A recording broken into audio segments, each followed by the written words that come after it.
for me, it was mainly about the opportunity, the chance to not only be in Godzilla, but, big, crazy summer blockbuster. And I think when there's a film that focuses on big, giant monsters wrecking a whole city and global destruction and all that kind of stuff, you want to make sure that it's not just that.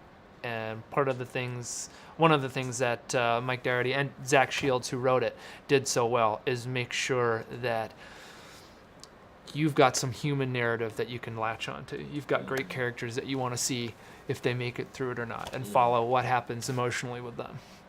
Yeah, I loved. I auditioned with the scene from another movie, and then they got the idea, and then I got to meet with Mike, and I wanted to be a part of it just from the jump. When you hear Godzilla, you know that there's not a lot of things that have over 30 movies around them, and it's something that stood the test of time. And I know with this go around, the legendary or American Godzilla, it's important that these films show respect to the original content, and somebody like Mike was ready to do that. And I loved being a part of this, and it was a dream come true.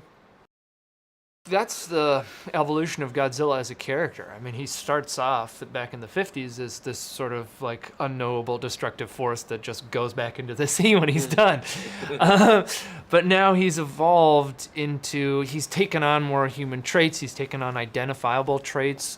And I think in his role in this legendary franchise, MonsterVerse as it were, is he's kind of like this warden of the earth, this warden of equilibrium. And when things are kind of thrown off with Mutos or whatever Ghidorah. Else, or Ghidorah, he's gotta stand up and fight. He's like our own huge giant superhero. He's everybody's dad. Yeah, he's everybody's really stern dad. Yeah.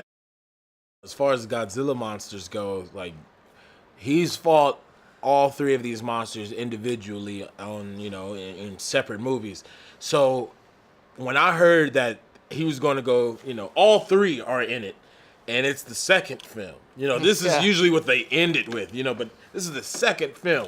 Yeah. And it's what we've been dying for. Even from the Matthew Broderick one, Godzilla wasn't going up against anything. And then 2014 happened, and they gave us a little taste. This is up in your face, ready to go. Mothra, the queen of all monsters. Rodan, the best phoenix I've ever seen in my life. And, Ghidorah, also known as Monster Zero, also known as King Ghidorah. He is the biggest and baddest, and we're bringing it this time around. In particular to this film, he was incredibly focused and determined. I think he had a lot on his shoulders to wrestle with, as we're talking about, a massive fan base, a huge history with the Godzilla films, and he wanted to make sure that he wanted to tell the story he wanted to tell in the way he wanted to do it. It's fun when you have somebody who's so passionate about the project and they're having fun while they're at work. That's so rare when you get to do that, and it usually, great morale makes great movies. I play Sam Coleman. I am a sort of a liaison from Monarch, which is the agency that monitors and in some cases controls some of these titans, these monsters. And I talk to the Senate. I'm a communications liaison to that company, that organization. I play Chief Warrant Officer Barnes. I am the senior officer on G Team, which is a branch of military under Monarch. And I take my orders from Colonel Foster, played by Aisha Hinds. And G Team is all about making sure the mission is successful no matter what it may be, and try to have the least casualties as possible, and at the same time protecting the public from these titans. I think it's hands down the best monster movie I've ever seen in my life. It's so well balanced. The subjects that we bring up in the film are real life situations. I know we're dealing with giant creatures, but we speak on a lot of humanizing things.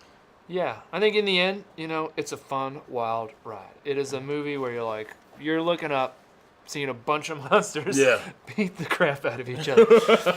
And in the end, once the credits are rolling, if you've taken the hidden message of climate change and what is our impact on this world, if you've taken that home and given that some thought, I'd say that's a win-win.